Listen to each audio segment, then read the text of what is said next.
खुलुमबाय। बेयो बड'लेण्ड इंखं टेलिभिजन। दिनै 10 मार्च 2021 बुधबार खालि सानसेनि बरादखौ नोंथांमोननि खाथियाव लाबोदों आं सदानन्द दैमारिया।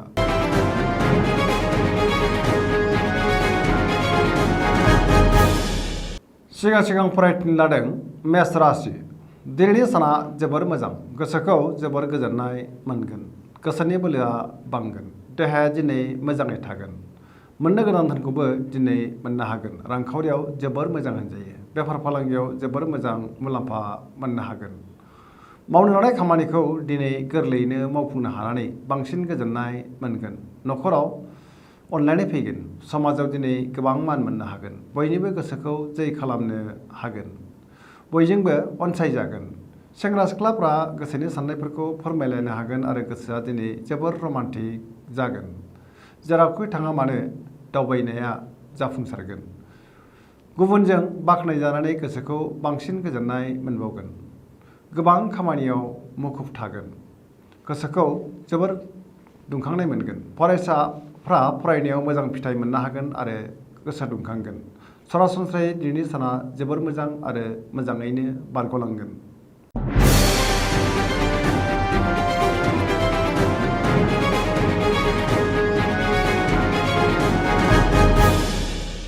वृष राशि।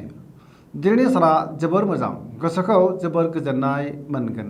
मावनो लानाय खामानिखौ थि समावनो मावफुंनो हागोन, रांखावरियाव जोबोर मोजां, बेफार फालांगियावबो मोजां मुलाम्फा मोननो हागोन, आरजिनाय धोनखौ दोनथुमनो हागोन, आयआ बांगोन। न'खराव बिसि फिसायनि गेजेराव अनलायनाय फैगोन, देहाया दिनै मोजाङै थागोन, अब्लाबो जानाय लोंनायाव सांग्रां जानाया गाहाम। जायखि खामानि मावा मानो मोजाङैनो मावफुंनो हागोन आरो जाफुंसारगोन।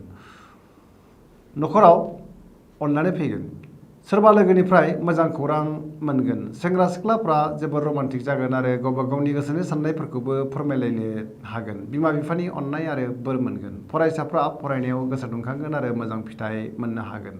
गोसोनि साननायफोरा फारि फारि जाफुंगोन, गोसोनि लुबैनायखौ मोननो हागोन।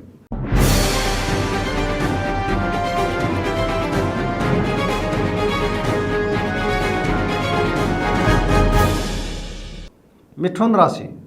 दिनैनि साना मोजां आरो गाज्रिनि गेजेरजों बाबेनलांगोन, गोसोखौ जोबोर बेले बेजे मोनगोन। सोरबा लोगोनिफ्राय गाज्रि खौरां मोननो हागौ। देहाया दिनै मोजाङै थागोन, अब्लाबो जानाय लोंनायाव सांग्रां जानाया गाहाम। रांखावरियाव मोजां होनजायो, मोननो गोनां धोनखौ दिनै मोननो हागोन, बेफार फालांगियावबो मोजां मुलाम्फा मोनगोन। न'खराव अनलायनायनि आंखाल फैगोन, गोसोनि बोलोआ लोरबां जागोन, बिदा फंबायजों मोजां सोमोन्दो लाखिनो हानाय नङा, बिमा बिफानि अदेबानि अननाय बोरखौ मोनगोन। गोसोनि साननायफोरा देबार नांगोन, लाइमोनफोरा जोबोर रमान्टिक जागोन आरो गावबा गावनि गोसोनि साननायफोरखौबो फोरमायलायनो हागोन। फरायसाफ्रा फरायनायाव मोजां फिथाइ मोनगोन।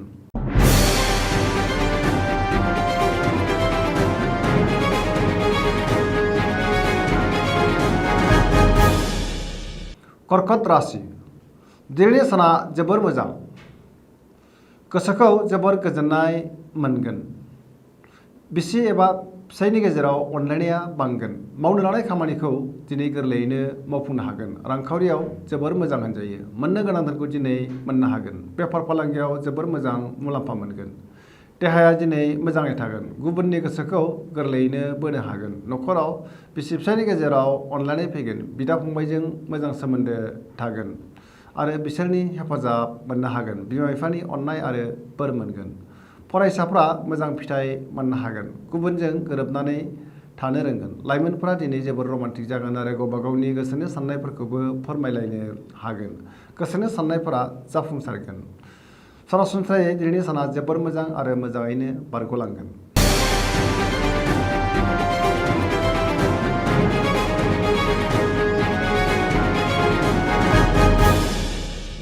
सिंह राशि। दिनैनि साना मोजां आरो गाज्रिनि गेजेरजों बाबेनलांगोन, गोसोखौ जोबोर उसुखुथु मोनगोन। मावनो लानाय खामानिखौ थि समावनो मावफुंनो गोब्राब जागोन, रांखावरियाव जोबोर मोजां, बेफार फालांगियावबो मोजां मुलाम्फा मोननो हागोन, नाथाय सोरबाया खहा खालामनो नाजागोन।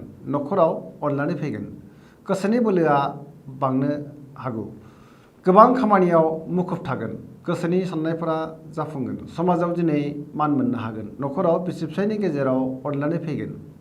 लाइमोनफोरा गोसोखौ जोबोर आला खाला मोनगोन। गोसोआ दिनै जोबोर आला खाला जागोन आरो हारसिं आरो दरसि दरसि मोनगोन। फरायसाफ्रा फरायनायाव अदेबानि गोसो दुंगोन आरो मोजां फिथाइबो मोननो हागोन। सरासनस्रायै दिनैनि साना मोजां आरो गाज्रिनि गेजेरजों बाबेनलांगोन।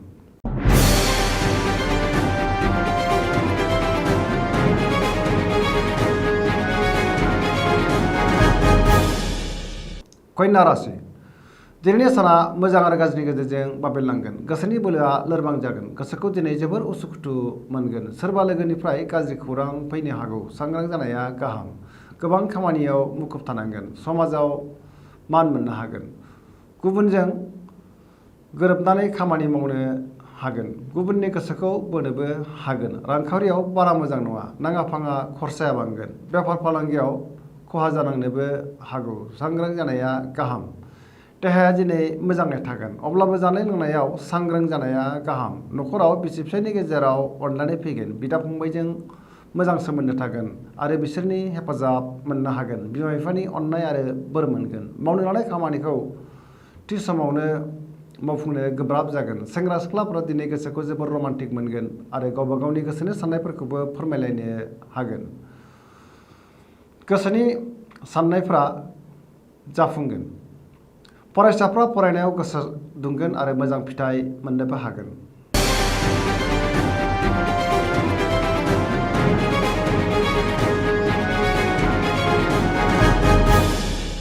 तुला राशि दिनैनि साना जोबोर मोजां। गोसोनि बोलोआ बांगोन। गोसोखौ जोबोर गोजोननाय मोनगोन। मावनो लानाय खामानिखौ थि समावनो मावफुंनो हागोन। गोसोनि साननायफोरा जाफुंगोन। मावनो लानाय खामानिखौ गोरलैयैनो मावफुंनो हानानै दिनै गोसोखौ जोबोर गोजोननाय मोनगोन। देहाया मोजाङै थागोन। रांखावरियाव जोबोर मोजां। मोननो गोनां धोनखौ दिनै मोननो हागोन। न'खराव बिसि फिसायनि गेजेराव अनलायनाय फैगोन। बिदा फंबायजों मोजां सोमोन्दो थागोन। समाजाव मान मोनगोन। बेफार फालांगियाव मोजां मुलाम्फा मोननो हागोन। लोगोफोरनि हेफाजाब मोनगोन। नसुंजों गोरोबनो रोंगोन। सोरबा आगुनि लोगोजों बहाबा लोगो मोनलायनायनि खाबु जागोन। बहाबा दावबायहैनो खाबु मोनगोन।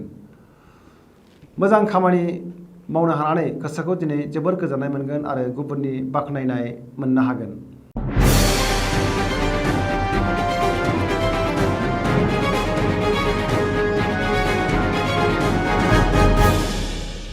वृश्चिक राशि दिनैनि साना जोबोर मोजां। गोसोखौ जोबोर गोजोननाय मोनगोन। सोरबा लोगोनिफ्राय मोजां खौरां मोनगोन। मावनो लानाय खामानिखौ थि समावनो मावफुंनो हानानै बांसिन गोजोननाय मोनगोन। गोसोनि साननायफोरा जाफुंगोन। बबेबा फोरबोआव बाहागो लानो खाबु मोनगोन। न'खराव अनलायनाय फैगोन। रांखावरियाव जोबोर मोजां होनजायो। बेफार फालांगियावबो मोजां मुलाम्फा मोननो हागोन। देहाया दिनै मोजाङै थागोन। अब्लाबो जानाय लोंनायाव सांग्रां जानाया गाहाम। गुबुनजों जोबोर मोजां मोनजागोन। लोगोफोरनि हेफाजाब मोनगोन। गोसोआ दिनै जोबोर रमान्टिक जागोन आरो गावबा गावनि गोसोनि साननायफोरखौ लाइमोनफोरा फोरमायलायनोबो हागोन। बिमा बिफानि अननाय आरो बोर मोनगोन। बिदा फंबायजों मोजां सोमोन्दो थागोन आरो बिसोरनि हेफाजाब मोनगोन। फरायसाफ्रा फरायनायाव गोसो दुंखांगोन आरो मोजां फिथाइ मोननो हागोन। गोसोनि साननायफोरा फारि फारि जाफुंजोबगोन। सरासनस्रायै दिनैनि साना जोबोर मोजां आरो मोजाङैनो बारग'लांगोन।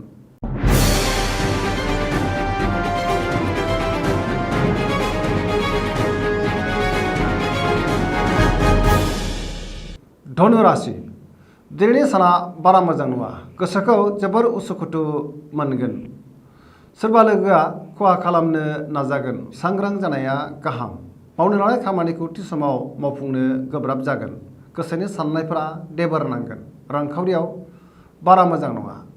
नाङा फाङा खरसाया बांगोन। आरजिनाय धोनखौ दोनथुमनो गोब्राब जागोन। बेफार फालांगियाव खहा जानांनो हागौ। रांखावरियाव बारा मोजां नङा होनजायो। समाजाव दिनै अदेबानि मान मोननो हागोन। देहाया दिनै मोजाङै थागोन। अब्लाबो जानाय लोंनायाव सांग्रां जानाया गाहाम। न'खराव बिसि फिसायनि गेजेराव अनलायनाय फैगोन। बिदा फंबायजों मोजां सोमोन्दो थागोन। लाइमोनफोरनि गोसोआ दिनै जोबोर रमान्टिक जागोन आरो गावबा गावनि गोसोनि साननायफोरखौबो फोरमायलायनो हागोन। फरायसाफ्रा फरायनायाव मोजां फिथाइ मोननो हानाय नङा।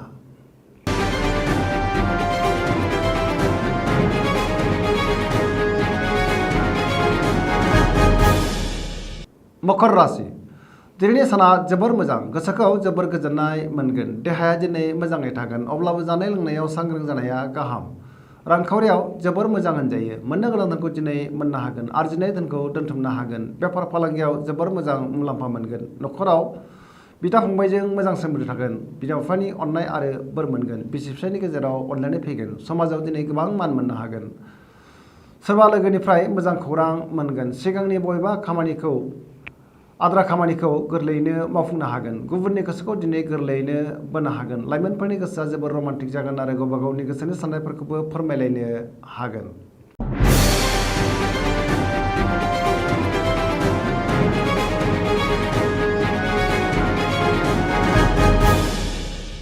कुम्भ राशि दिनैनि साना जोबोर मोजां गोसोखौ जोबोर गोजोननाय मोनगोन गोबां मोजां खाबु फैगोन मावनो लानाय खामानिखौ थि समावनो मावफुंनो हागोन आरो गोरलैयैनो मावफुंनो हानानै गोसोखौ जोबोर गोजोननाय मोनगोन समाजाव गोबां मान मोननो हागोन रांखावरियाव जोबोर मोजां बेफार फालांगियावबो मोजां मुलाम्फा मोनगोन आरजिनाय धोनखौ दोनथुमनो हागोन देहाया दिनै मोजाङै थागोन न'खराव बिसि फिसायनि गेजेराव अननानै फैगोन सोरबा लोगोनिफ्राय मोजां खौरां मोनगोन फरायसाफ्रा फरायनायाव गोसो दुंखांगोन आरो गोसोनि साननायफोरा जाफुंगोन सेंग्रा सिख्लाफ्रा गावबा गावनि गोसोनि साननायफोरखौ फोरमायलायनो हागोन सरासनस्रायै दिनैनि साना जोबोर मोजां आरो मोजाङैनो बारग'लांगोन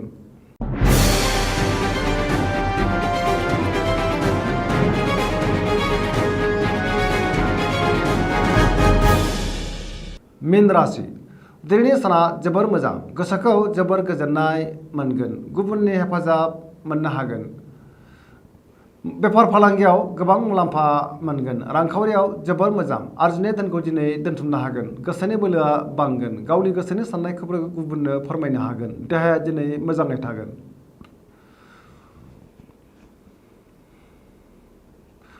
न'खराव बिसि फिसायनि गेजेराव अनलायनाय फैगोन बिदा फंबायजों मोजां सोमोन्दो थागोन बिमा बिफानि अननाय आरो बोर मोनगोन